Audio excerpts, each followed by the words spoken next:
Shriners Hospital for Children Shreveport is a place where kids can achieve their maximum potential.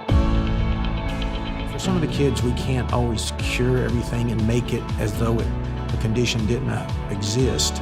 But what we can do is bring that child and the family to the maximum potential that they have.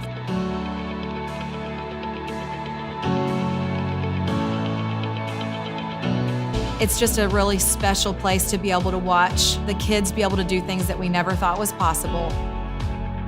And then to know that as a team that we had even a small part in that. And you're gonna find that the families coming in will tell you that there's just something different about this place. It's not like any other hospital.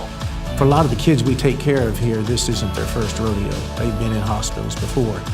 Many of them have been in adult hospitals, and sometimes their experience was not a positive one. So when they come here, we want to make sure that we do everything, go out of the way to make sure that it's as positive an experience as it can be. The culture at the Shriners Hospital is one of teamwork and cooperation.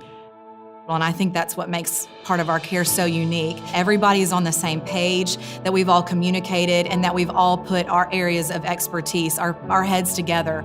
So I think it's really neat when we can all get together pre-operatively and then again post-operatively, and then follow them again in clinic. So we just follow them from start all the way to finish. We are all board-certified pediatric orthopedic surgeons. And what that simply means is that we've taken an additional year of intense training to immerse ourselves in the care of kids. We are sensitive to the biology of a child, and we know what to look for in the short term and the long term, because most conditions that affect the child have a long-term impact, and we need a surgeon and a physician to be able to be sensitive to that and to watch out for that. We take care of what their medical needs are here, but we also work with the parents to make sure that there is a plan for what they do when they go home and as the child grows up.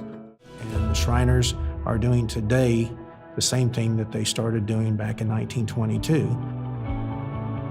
What makes Shriners special really is that we're able to provide top-notch care to families regardless of their ability to pay.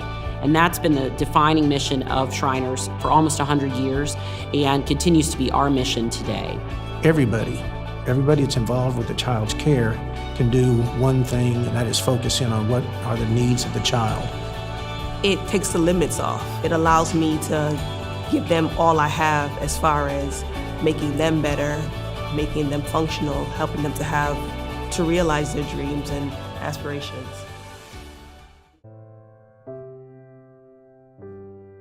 There's been a new recognition about being as safe as possible in healthcare, but also specifically with regard to exposure to radiation. She's a young lady, and all that radiation can be damaging. If I could reverse it and use EOS, for example, something with less radiation, I would have done it in a heartbeat. I just think it's great knowing that I'm living in a time when they're capable of doing this. EOS is the brilliant evolution of a scientific breakthrough that allows simultaneous biplanar radiography. What that means is that it allows images from the front view and the side view to be acquired at the same time, and it does that by an X-ray being focused through a very small slit, which greatly reduces the X-ray exposure to the patient. Now with EOS, we have that capability, that three-dimensional imaging, that quality of data at a very small fraction of the dose of radiation that was available before. Yeah, I just walked in and I just stood there and I thought it was really cool and really different and really, I guess, age of the future kind of, because it doesn't feel so prehistoric and old-fashioned. I see the data, the research, and the better understanding that will come from EOS as part of our drive at Columbia to continually to improve care, and I'm certain it will. If my mom could drive down here, she would. She really wants the EOS system in hospitals. She fights for them, actually, and she wishes that some of the patients can use them because it's better than being exposed to so much rays, and not only that, but it helps the doctors better view what's happening. And recently I did find a lump on my breast, so I have to see a breast surgeon in a few days. It's the second time this has happened. I'm 19. No girl my age should go through the fear I live. I do breast exams every month. because I'm just afraid. If there was an EO system close by, I'd take her there without a doubt every time. He's been there for me every time when I was scared.